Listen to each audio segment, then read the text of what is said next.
Dan aku Putra. Ini cerita kami, Jellyfood.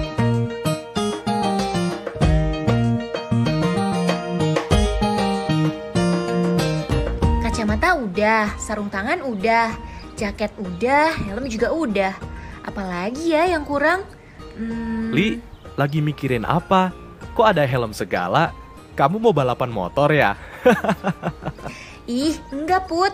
Ini aku lagi inget-inget barang yang harus dibawa adik aku biar dia terlindungi. Dia masuk sekolah dan langsung tatap muka. Aku khawatir banget. Oh iya, tahun ajaran baru 2022 udah sekolah tatap muka. Adik kamu kelas berapa, Li? Sekarang adik aku kelas 3 SD dan ini pertama kalinya dia sekolah tatap muka, Put. Soalnya pas kelas 1 dan 2 SD dia sekolahnya online. Pasti dia seneng banget ya ketemu guru dan teman-temannya. Ya sih, dia emang seneng banget akhirnya bisa ketemu guru dan juga teman-temannya. Tapi kan serem juga, Put. Kasus COVID-19 yang tadinya melandai, sekarang mulai naik lagi. Nah, itu pentingnya tetap menjaga diri. Kamu harus ingetin adik kamu selama di sekolah tentang protokol kesehatan 5M. 5M? Aduh, aku lupa lagi. Apa aja itu, Put? Pertama, mencuci tangan. Karena rutin mencuci tangan hingga bersih adalah salah satu protokol kesehatan yang cukup efektif untuk mencegah penularan COVID-19. Kedua, terus memakai masker selama di dalam kelas. Ketiga, menjaga jarak.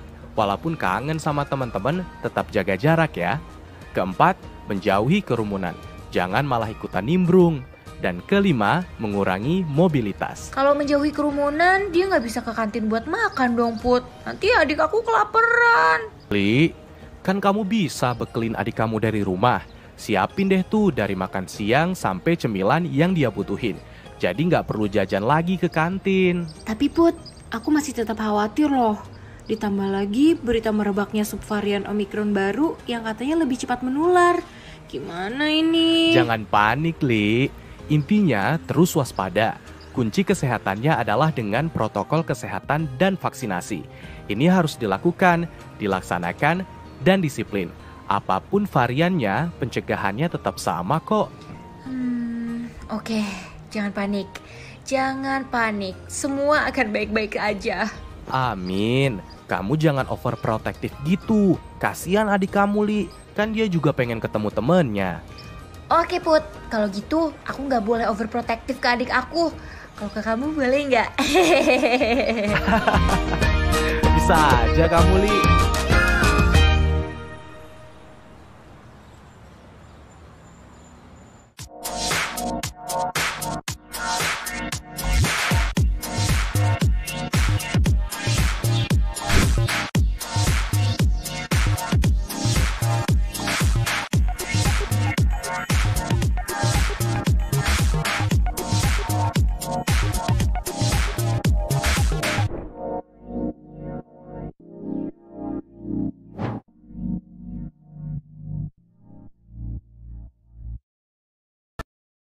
Assalamualaikum warahmatullahi wabarakatuh. Balik lagi nih sama Afifah Herunisa di Healthy Monday.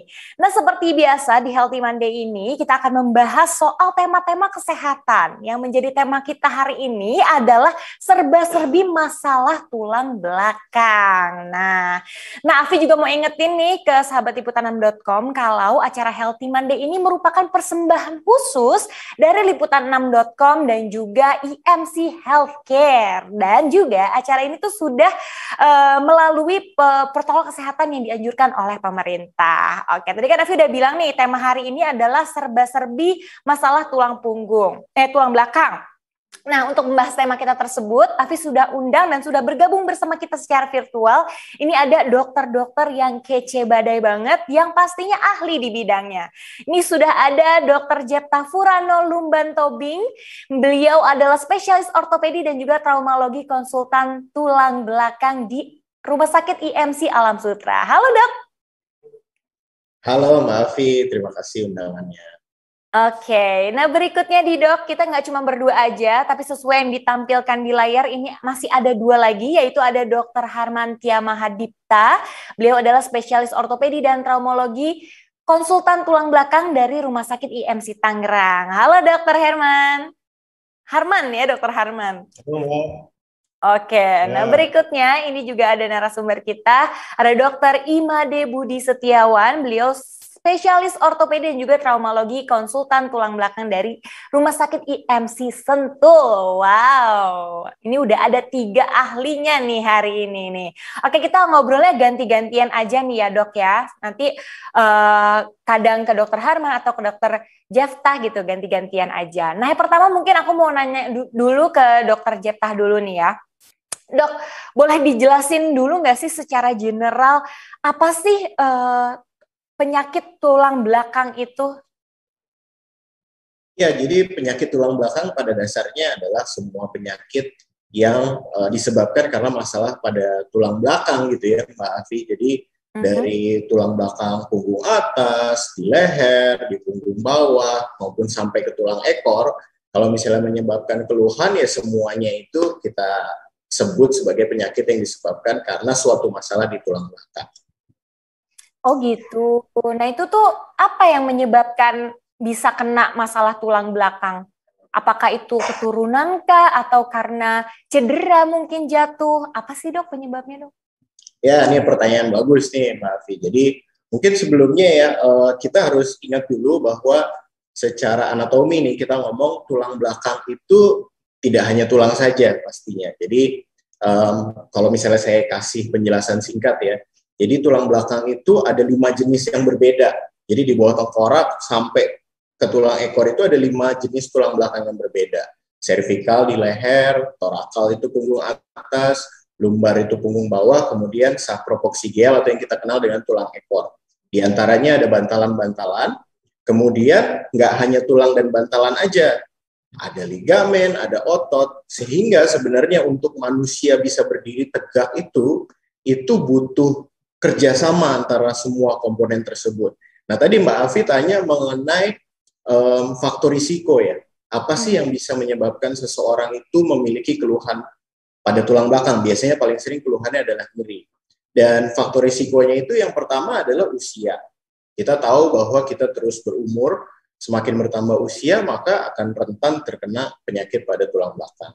Kurang olahraga, ya ini yang sering juga kita sibuk kerja dan lain sebagainya, jarang olahraga, berat badannya akibatnya berlebih, kemudian kita bekerja suka mengangkat beban berat dengan cara yang tidak betul gitu ya. Kemudian yang sering juga dilupakan adalah merokok. Jadi penelitian sudah membuktikan bahwa perokok itu lebih rentan terkena penyakit nyeri pada tulang belakang. Mungkin itu sedikit dari saya.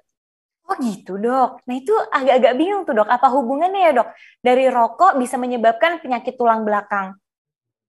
Itu panjang tuh penelitiannya banyak sekali gitu ya. Bahkan di beberapa penelitian yang saya baca terakhir, kalau misalnya seseorang punya kebiasaan merokok, walaupun kita sudah terapi, kita sudah kasih obat, bahkan sudah kasih tindakan operasi, kalau misalnya dia tidak menghentikan kebiasaan merokoknya, maka kemungkinan dia sembuh 100%-nya itu jadi jauh lebih berkurang gitu. Dan tentunya kalau misalnya kita tarik ke belakang, banyak tuh faktor-faktornya karena antioksidan di dalam tubuh itu terganggu karena asap rokok yang dihirup, dan itu dalam menumpuk ya sekian puluh tahun, biasanya perokok kan bertahun-tahun kebiasaan merokoknya, jadi itu semua menyebabkan satu, dia lebih rentan terkena nyeri tulang belakang, dan kemudian yang kedua nih yang lebih jahat lagi menurut saya, sembuhnya juga jadi lebih susah.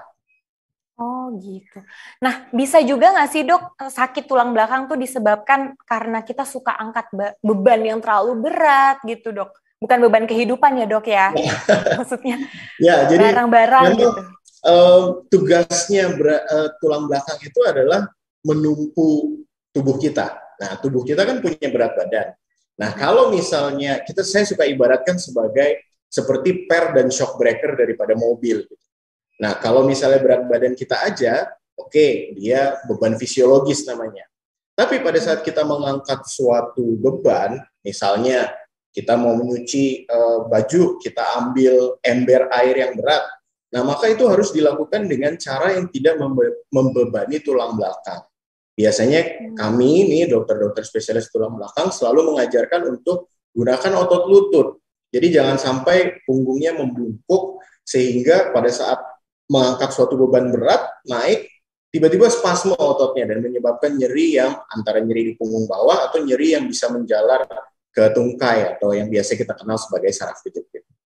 Oke, baik. Oke, Dokter Jepta, kita tahan sebentar. Saya mau beralih dulu ke Dokter Harmantia nih. Halo, Dokter Harmantia. Halo, Mbak Vi. Oke, Dokter Harman. Tadi kan Ya. kita sudah membahas soal sakit tulang belakang. Nah, kalau ini saya mau nanya nih, ada juga isu yang beredar di masyarakat. Apakah benar nyeri pinggang itu disebabkan karena kurang minum dan juga operasi saraf terjepit di pinggang?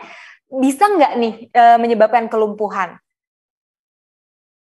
Oh ya, jadi itu sering sekali saya dengar tuh dari pasien tuh bahwa mereka berasumsi nyeri pinggang itu karena kurang minum air putih, ya. Padahal seperti yang Dokter Jefta jelaskan tadi banyak sekali penyebab nyeri pinggang.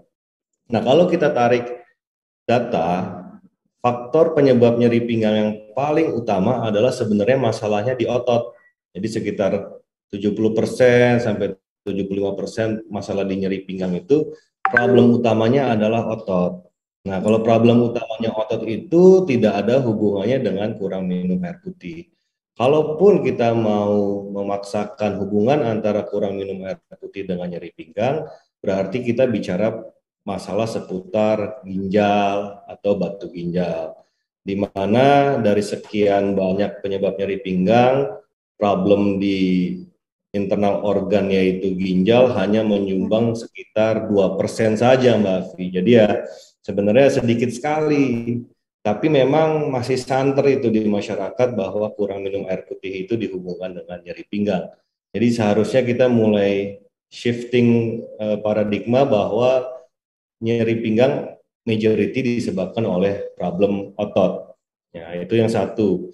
Lalu yang kedua ini memang selalu menjadi pertanyaan pasien ya. Jadi majority pasien itu setiap begitu mendengar kata operasi itu pasti asumsinya adalah kelumpuhan. Ya, padahal kalau kita bicara saraf terjepit khususnya di daerah pinggang, ya di mana daerah pinggang itu atau daerah lumbal itu bentuk sarafnya sudah berbeda daripada bentuk saraf di leher ataupun di punggung. Bentuk saraf di lumbal itu sudah kita namanya cauda equina, kayak ekor kuda. Jadi kalau misalnya dari cervical sampai thoracal itu medula spinalis atau saraf utama, lalu begitu di daerah lumbal dia udah bercabang. Jadi sebenarnya kalau asumsi pasien atau masyarakat bahwa operasi-operasi daerah lumbal itu bisa menyebabkan kelumpuhan setengah badan sampai tidak bisa jalan, itu mispersepsi. Memang bisa menyebabkan kelumpuhan, tapi hanya sesuai inervasi sarafnya itu masing-masing. Kita ambil contoh, yang paling sering terjadi jepitan saraf itu di daerah lumbal L45 sama L51, itu yang paling bawah. Nah itu persarafannya itu hanya seputar pergelangan kaki ke bawah, jadi ada ya, istilah lumpuhnya itu namanya drop foot. Tapi apakah masih bisa jalan? Masih bisa jalan. Bukan berarti lumpuh, tirah baring, nggak bisa jalan. Jadi itu mispersepsi yang sering ada di masyarakat dan hampir setiap pasien saya yang mau operasi pasti menanyakan tentang masalah kelumpuhan itu. Oke, berarti bisa terjadi kelumpuhan, tapi ada kasusnya tersendiri begitu ya dok ya. Ada kondisi yang bisa menyebabkan kelumpuhan, tapi itu tidak sepenuhnya benar nih teman-teman. Terus juga alternatif pengobatan apa aja dok yang bisa dilakukan untuk masalah tulang belakang? Mungkin selain operasi gitu dok? Ya betul. Jadi kalau kita berhadapan dengan masalah nyeri pinggang atau saraf terjepit, hal yang pertama kali mesti kita lakukan adalah terapi yang namanya konservatif ya. Artinya jangan langsung menuju ke arah operasi. Kita harus kasih kesempatan terapi konservatif atau yang meliputi obat, fisioterapi, boleh akupuntur, exercise itu kita kasih waktulah sampai 8 sampai sekitar 8 sampai 12 minggu. Jadi kurang lebih 2 sampai 3 bulan. Nah, kecuali memang ada tanda-tanda emergency di seputar nyeri pinggang dan saraf terjepit. Nah, salah satu emergency yang ada di saraf terjepit itu adalah namanya cauda equina syndrome ya. Jadi karena jepitannya itu sudah sedemikian besar, pasien itu selain nyeri atau lemah juga mengalami namanya gangguan otonom, yaitu gangguan buang air kecil sama buang air besar. Jadi bayangkan bahwa pasien itu ngompol atau buang air besarnya loss, ya.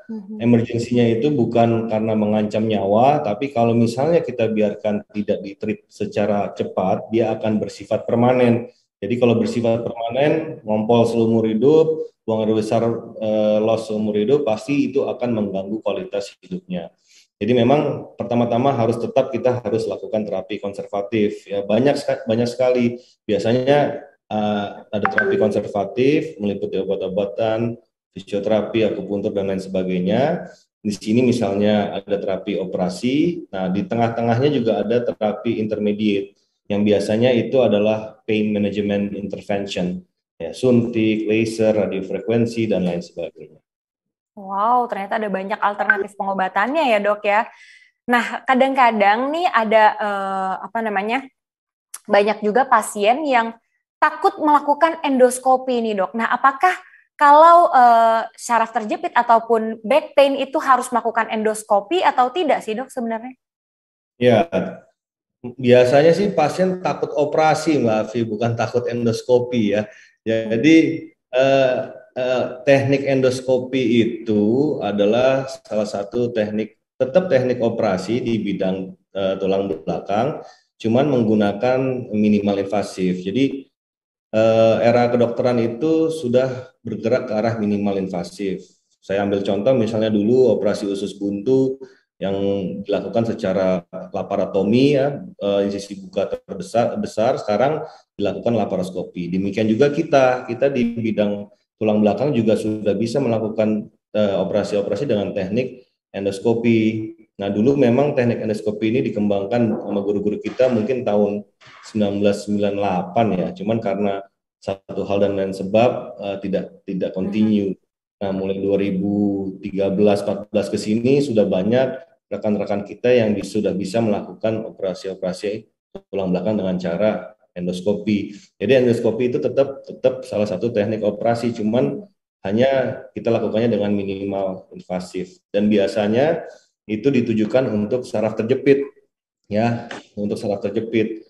Nah, jadi bukan ada kalanya kita tujukan untuk nyeri pinggang, tapi majority kasus endoskopi itu ditujukan untuk saraf terjepit.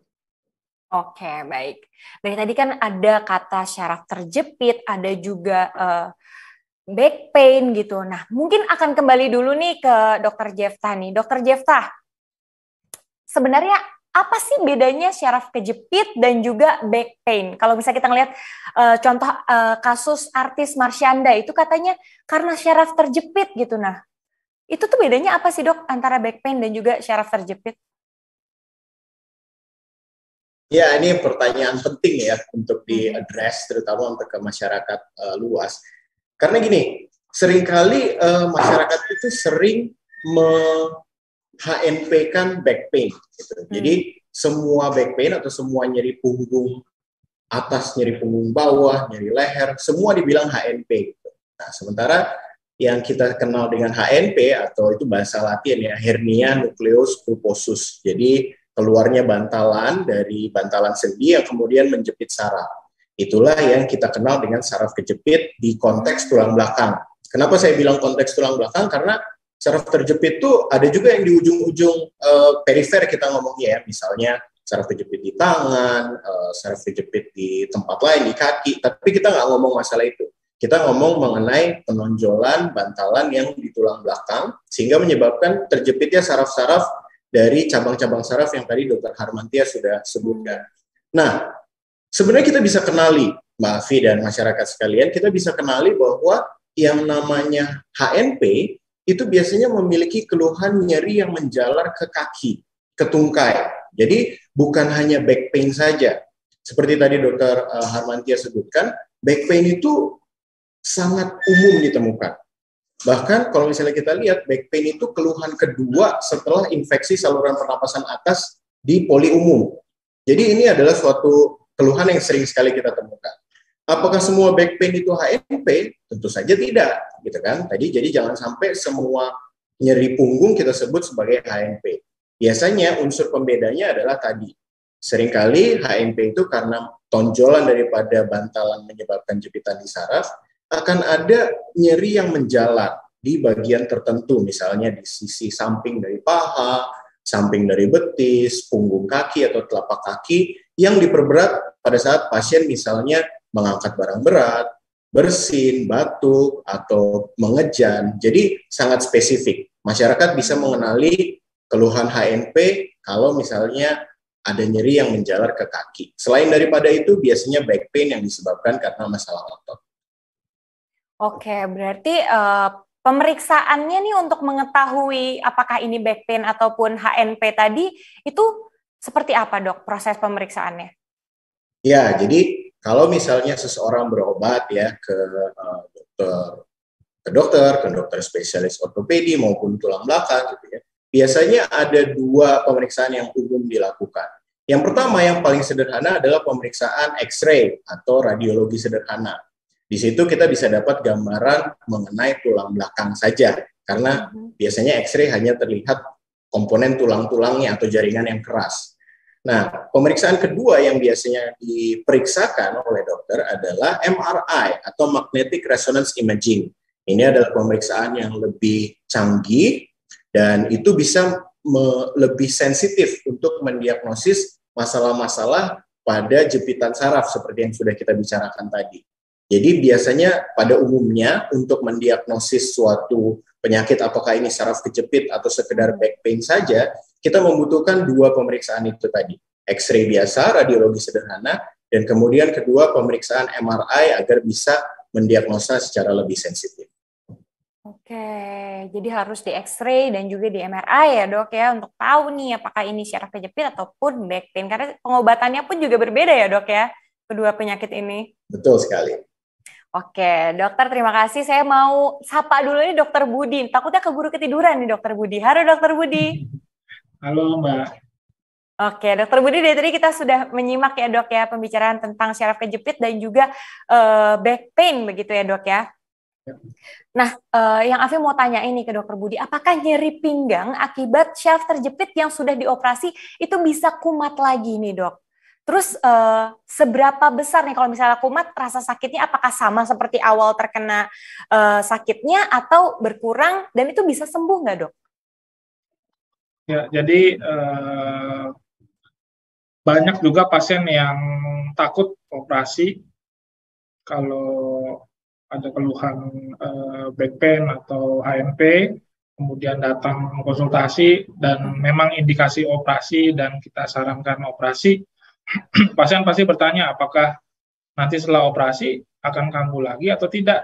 Nah, jadi biasanya untuk kasus-kasus HNP atau low back pain yang ditangani secara tepat dan benar, angka kekambuhannya kecil. Tapi ada beberapa kondisi-kondisi tertentu yang kita bilang ya variasi untuk setiap pasien ya, tidak sama. Angka kekambuhannya itu bisa sampai 1-20%. Gitu. Jadi kalau pasien bertanya apakah bisa kambuh, bisa, tapi berapa angkanya? Jadi 1-20% kurang lebih. Nah, pada kondisi apa ini pasien-pasien bisa kambuh? Nah, contohnya tadi sudah dijelaskan oleh Dr. Jepta, misalnya pada pasien-pasien yang merokok. Ya, karena pasien-pasien perokok itu biasanya memiliki gangguan vaskularisasi di diskus atau pembuluh darah yang suplai makanan ke sana.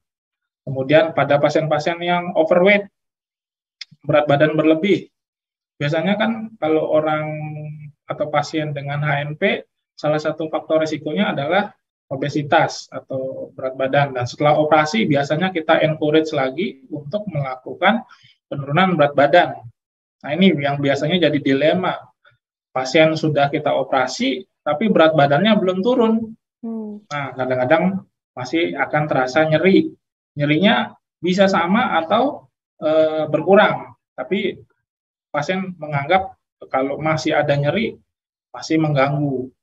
Nah, itu yang kita biasanya, kalau pasien dengan obesitas, ya kita sarankan jangan hanya bergantung pada operasi selesai, tapi obesitasnya nggak diturunin nih berat badannya. Nah, itu kadang-kadang juga kita perlu untuk edukasi pasien biar tidak terjadinya relapse atau kekambuhan. Kemudian pada pasien-pasien dengan komorbid seperti kencing manis, ya, diabetes, nah itu juga memiliki risiko untuk mengalami kekambuhan, karena pada pasien-pasien diabetes itu biasanya dinding daripada diskus atau bantalan sendinya dia lebih lemah, sehingga risiko untuk terjadi relapse lagi akan lebih tinggi. Selain itu, yang perlu diperhatikan biasanya adalah teknik operasi. Nah, terkadang ini juga ada beberapa teknik operasi yang kita melakukan tindakan apapun itu, disektomi atau mengeluarkan bantalan sendi yang menonjol. Ada yang tersisa atau tertinggal, jadi tidak semuanya dikeluarkan. Nah, suatu saat jika itu yang tertinggal keluar lagi lewat lubang yang sama, sehingga bisa menyebabkan terjadinya saraf terjepit lagi.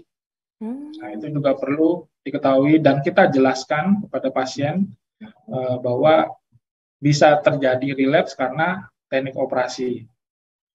Kemudian bisa juga oleh karena masalah biomekanik ya, contohnya misalnya tinggi diskus atau bantalan sendi yang sudah mulai tipis, sehingga kemungkinan terjadinya listesis atau pergeseran daripada tulang. Nah, ini juga akan mengganggu saraf tulang belakang, karena kalau tulangnya bergeser, sehingga sarafnya bisa terjepit kembali dengan keluhan yang sama. Nah, ini juga perlu diberikan penjelasan bahwa memang bisa terjadi, tapi angkanya biasanya kecil. Jadi kalau misalnya pasien yang biasanya mau operasi tapi takut terjadi kekambuhan, ya kita harus jelaskan bahwa memang nggak selalu bisa terjadi kekambuhan, karena angkanya juga tidak terlalu besar dan kekambuhan biasanya terjadi karena kondisi-kondisi tertentu. Gitu. Kurang lebih seperti itu. Oke. Berarti setelah operasi, si pasien ini apakah harus terus mengkonsumsi obat dalam jangka waktu panjang dan juga harus fisioterapi, atau bagaimana nih dok perawatannya setelah operasi?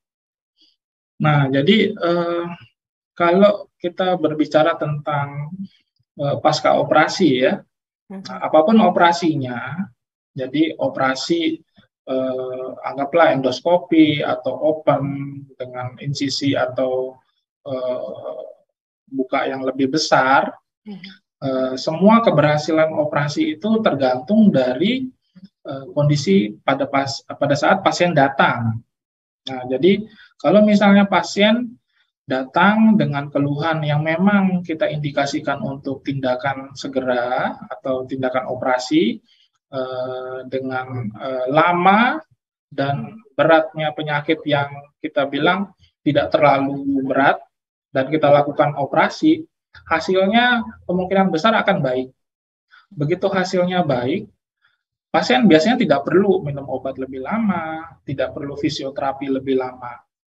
Nah, tapi sebaliknya kalau pasien datang, misalnya dia sudah dianjurkan operasi, kemudian dia menunda operasi, atau dia malah ke pengobatan alternatif, kondisi klinisnya misalnya tadi hanya sakit pinggang, sakit punggung bawah, kemudian nyeri kaki menjalar, hanya kesemutan.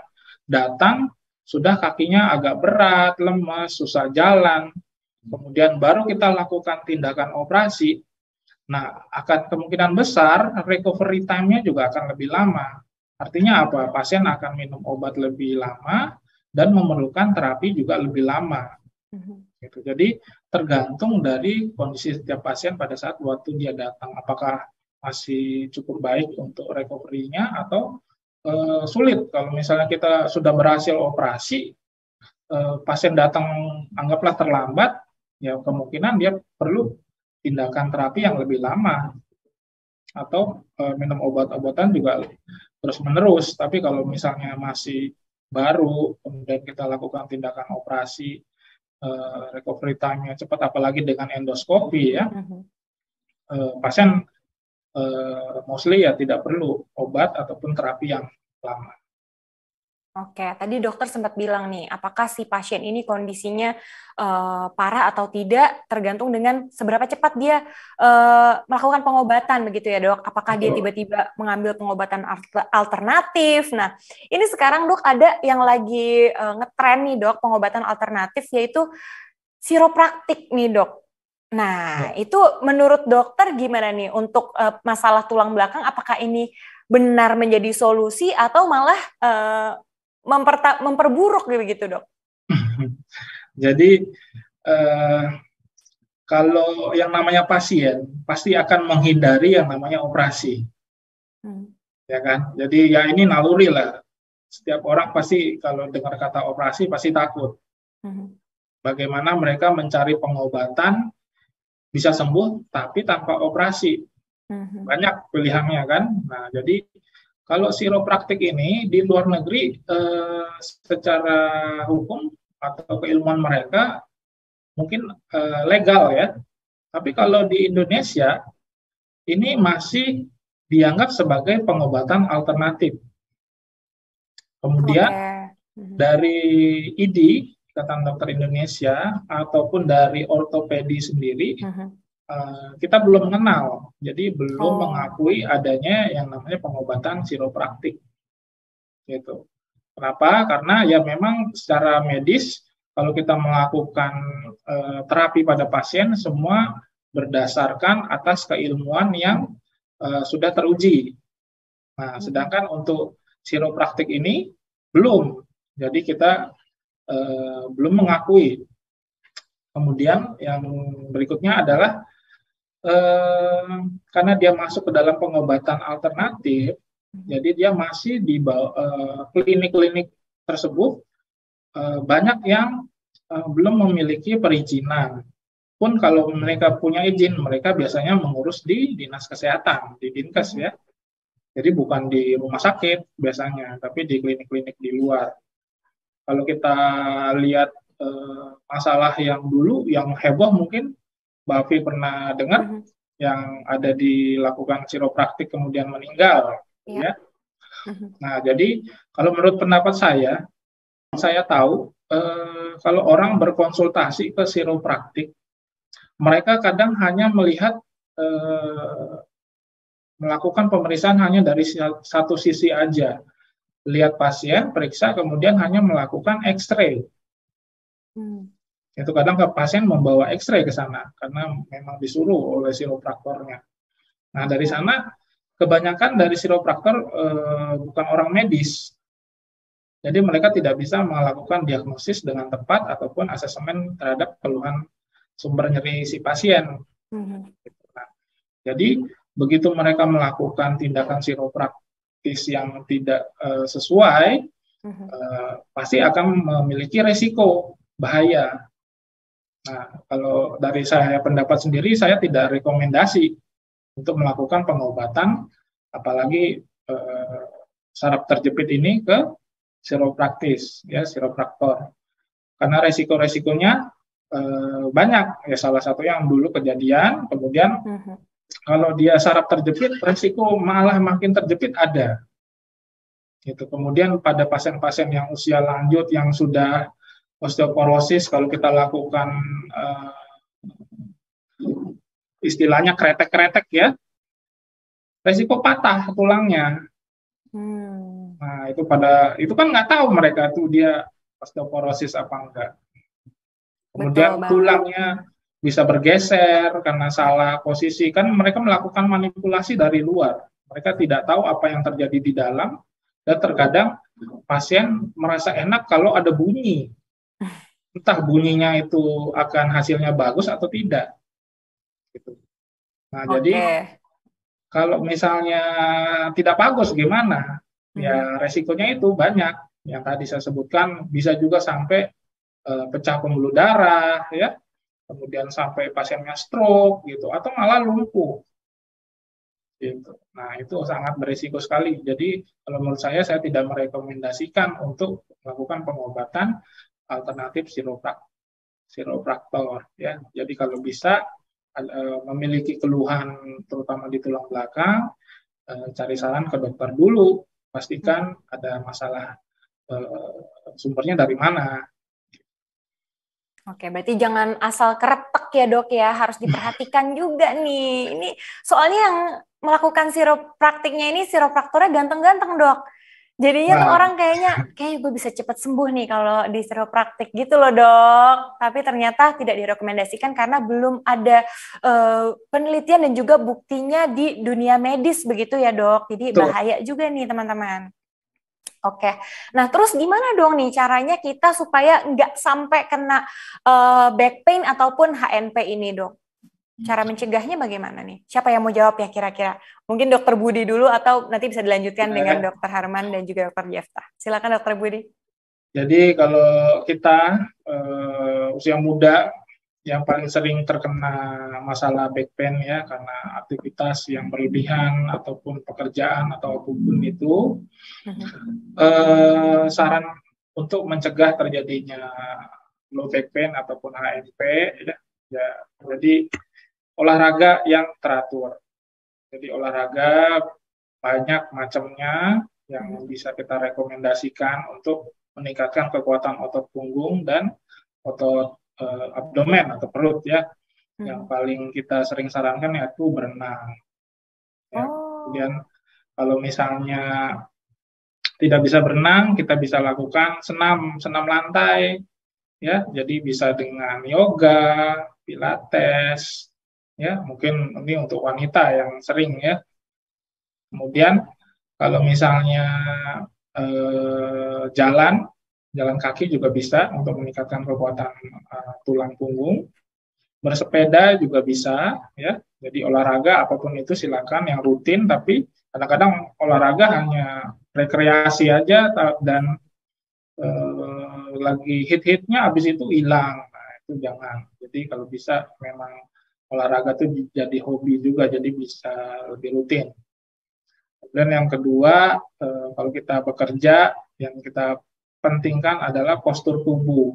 Ya, jadi saat duduk, misalnya untuk orang-orang yang suka kerja di kantor, ya ergonomi daripada bekerja, posisi duduk yang baik, yang tegap, kemudian tempat duduknya yang nyaman, posisinya jangan terlalu nunduk, ya, kemudian jangan miring juga. Kadang-kadang banyak pasien saya yang pelajar karena kemarin masih pandemi duduk di depan laptop. Nah, itu duduk lama, posisinya nggak benar, sakit punggungnya. Nah, dan memang kalau kita lihat ergonomi ini juga penting karena sehari-hari pasien itu pasti biasanya datang dari orang-orang yang pekerjaannya monoton, duduk terus, lupa untuk stretching, lupa untuk bangun sebentar untuk melemahkan otot-otot biar nggak sakit. Jadi itu perlu diperhatikan. Kemudian yang ketiga, berat badan. Jaga berat badan ideal. Jangan sampai overweight. Ya, kalau kita udah rutin olahraga, biasanya berat badan juga pasti bisa dijaga dengan baik. Kemudian jangan mengangkat barang berat. Tadi mungkin sudah disebutkan, apalagi sambil nunduk, kemudian posisi ngambil barang walaupun tidak berat juga harus diperhatikan kalau bisa dalam posisi squat atau jongkok. Ya, jadi ngambil barang walaupun nggak berat, yang ringan juga perlu diperhatikan posisinya. Kalau dari saya sih itu, mungkin dari Dokter Harman atau Jefta bisa menambahkan. Oke, Dokter Harman atau Dokter Jefta ada yang mau ditambahkan mungkin?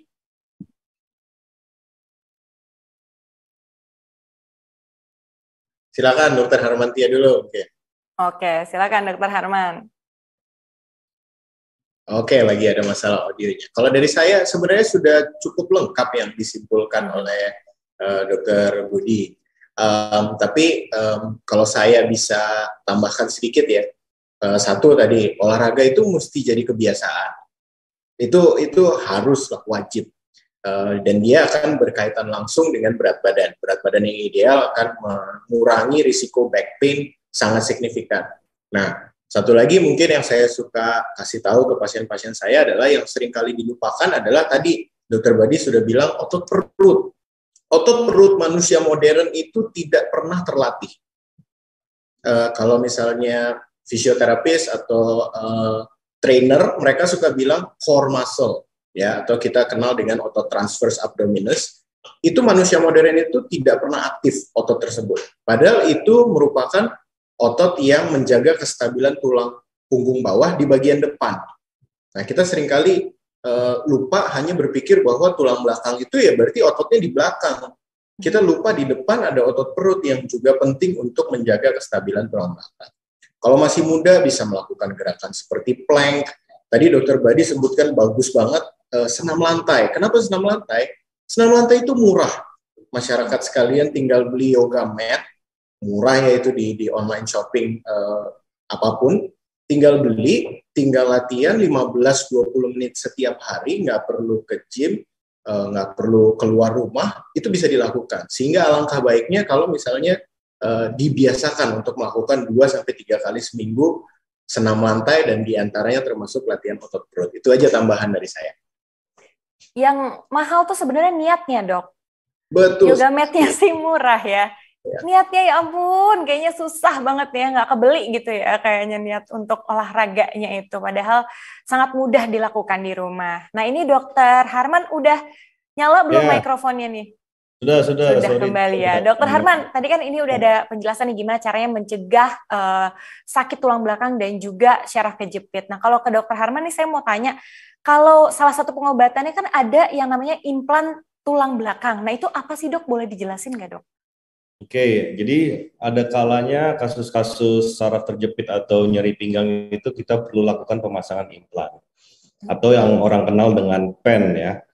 Nah, tapi bagi saya melakukan pemasangan implan itu adalah kalau seandainya memang benar-benar terpaksa saja baru kita lakukan pemasangan implan. Karena memang kalau kita lakukan operasi pemasangan implan itu akan menyelesaikan satu masalah, tapi itu akan bisa menimbulkan masalah yang lainnya. Sebagai contoh misalnya lumbal 45 sudah rusak atau saraf terjepit, lalu kita lakukan pemasangan implan. Nah, beban yang tadinya ditanggung oleh segmen lumbal L45, pasti dia akan ditanggung oleh segmen lainnya, karena L45 itu kita lakukan pemasangan implan sehingga kita lakukan fusi namanya, jadi dikakukan. Jadi karena sendinya itu sudah kaku, yang beban yang tadinya seharusnya ditanggung segmen tersebut, ditanggung sama segmen lainnya, either atasnya atau bawahnya. Itu yang kita kenal dengan adjacent segment degeneration. Nah, jadi pemasangan implan di tulang belakang itu memang ada tempatnya, cuman sebaiknya kita preserve itu sebagai less effort lah, karena tidak semua pemasangan implan itu akan menyelesaikan semua masalahnya. Nah, memang biasanya kapan kita perlu lakukan pemasangan implan, misalnya kasus-kasus yang sering sekali terjadi di Indonesia itu infeksi TBC misalnya, atau kasus-kasus tumor, ada kalanya kita lakukan pemasangan implan. Lalu misalnya untuk saraf terjepit, misalnya dia sudah saraf terjepit, lalu seperti Dokter Budi katakan tadi, ada namanya listesis atau pergeseran. Ya, jadi segmen itu goyang. Jadi kalau misalnya segmen itu goyang, ya mau tidak mau kita harus lakukan pemasangan implan. Tapi sebaiknya sebisa mungkin kita hindarilah pemasangan implan itu. Oke, berarti disesuaikan lagi dengan kondisinya. Kalau bisa enggak ya mendingan enggak gitu ya Dok ya. Baiklah kalau begitu. Terima kasih banyak nih Dokter Jefta, Dokter Budi, dan juga Dokter Harman yang sudah memaparkan secara jelas apa itu back pain dan juga apa itu HNP atau syaraf kejepit. Nah dari tadi kan Afi terus nih yang nanya-nanya, tapi ternyata sahabat liputan.com dan juga penonton yang menyaksikan ini ada yang mau tanya juga nih. Boleh ya Dok ya? Oke, ini sudah ada yang mau bertanya mungkin?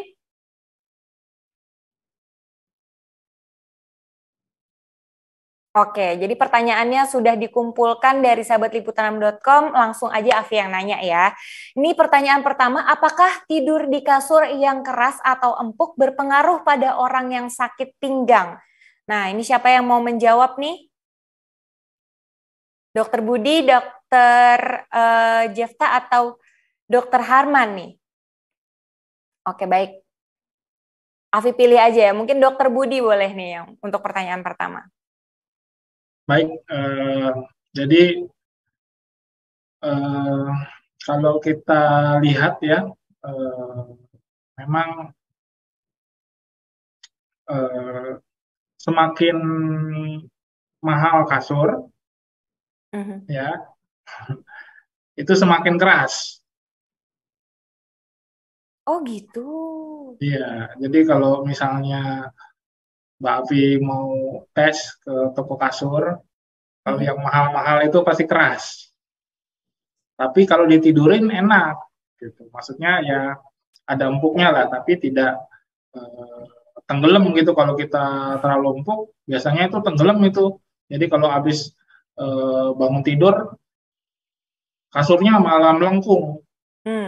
Nah, gitu kan. Nah, jadi maksudnya apa? Jadi sekarang kalau orang nggak punya uang ya gimana kasurnya? Masa harus beli yang mahal biar bisa sehat ya? Sebenarnya nggak perlu cari yang mahal, yang keras ya.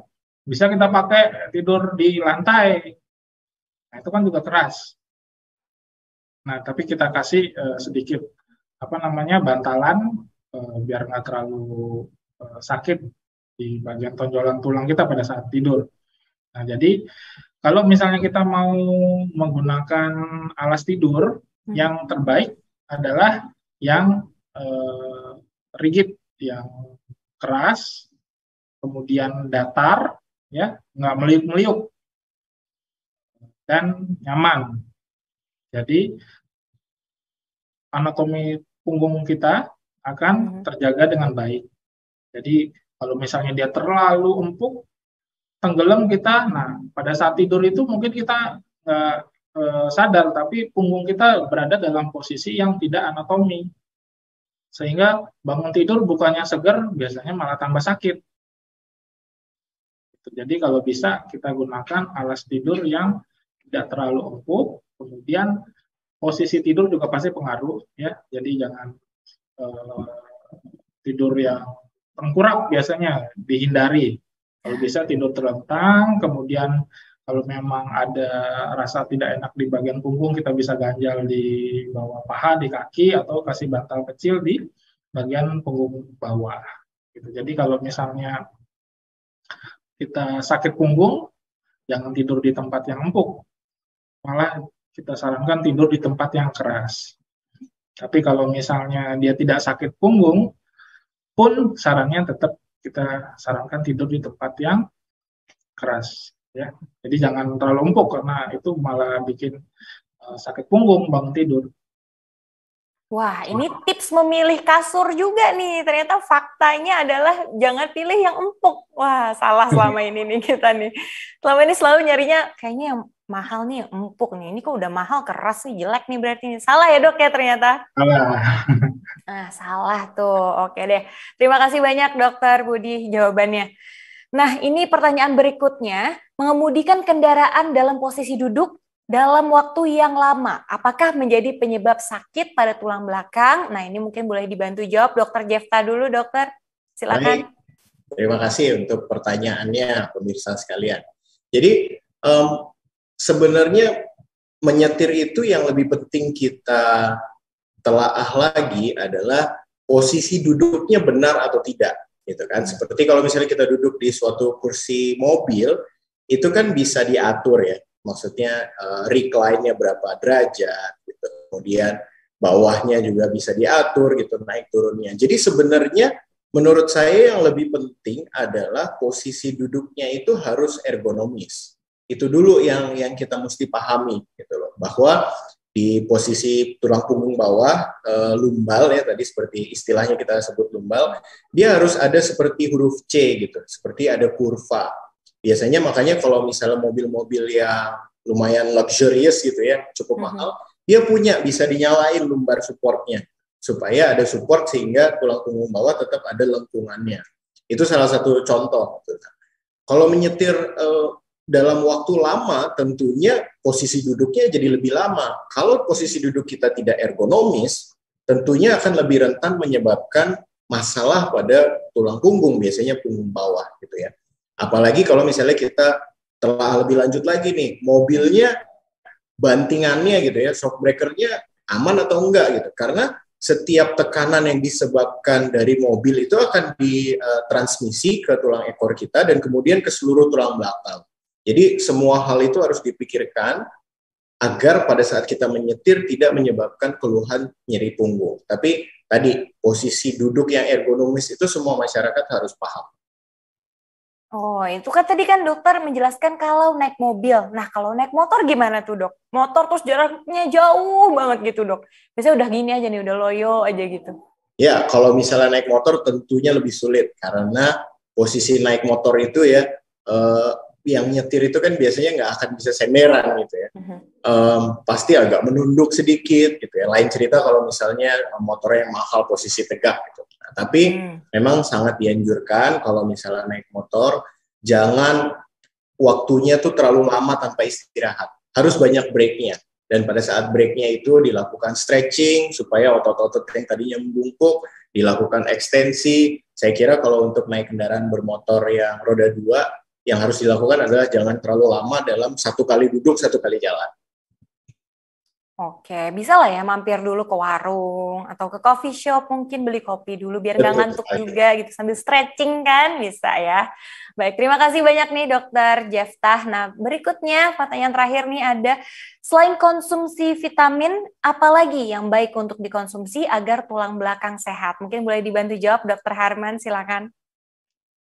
Ya, terima kasih Mbak. Jadi memang sekarang tuh banyak yang konsumsi suplemen ya. Jadi memang banyak vitamin D, magnesium, kalsium, atau vitamin lainnya. Tapi yang perlu kita garis bawahi adalah kalau untuk kesehatan tulang belakang, sendi, dan tulang itu tidak hanya bisa dengan konsumsi vitamin saja. Nah, jadi harus yang seperti dijelaskan oleh Dr. Budi dan Dr. Jeftah sebelumnya itu, kita juga harus ada olahraga. Jadi nggak bisa tuh, nggak ada cara yang instan untuk menyehatkan tulang belakang dan sendi. Jadi semua itu harus ada effortnya. Nah, itu yang seperti Mbak Afi bilang, effort itu, niat itu mahal, niat itu susah, tapi memang harus ada. Jadi nggak bisa hanya kita suplemen-suplemen saja tanpa ada olahraga. Karena tulang atau sendi jika dikasih beban dia akan kuat. Kalau misalnya dia tipos atau aus. Oke, nggak ada jalur instannya nih sahabat iputram.com, jadi nggak bisa cuma dari suplemen aja bisa langsung kuat nih, nggak bisa ya, harus olahraga juga ya. Baik, kalau begitu itu dia tadi 3 pertanyaannya, terima kasih untuk pertanyaannya dan juga terima kasih nih untuk dokter-dokter yang sudah menjawab. Sekali lagi terima kasih untuk sharingnya hari ini di Healthy Monday, terima kasih kepada Dokter Jeftah, terima kasih Dokter Harman dan juga Dokter Budi, terima kasih banyak. Kalau begitu, semoga apa yang sudah kita bagikan pada sore hari ini dapat bermanfaat untuk sahabat liputan6.com semuanya. Saya Afifah Hairunisa pamit undur diri. Sampai jumpa di Healthy Monday berikutnya. Wassalamualaikum warahmatullahi wabarakatuh. Bye.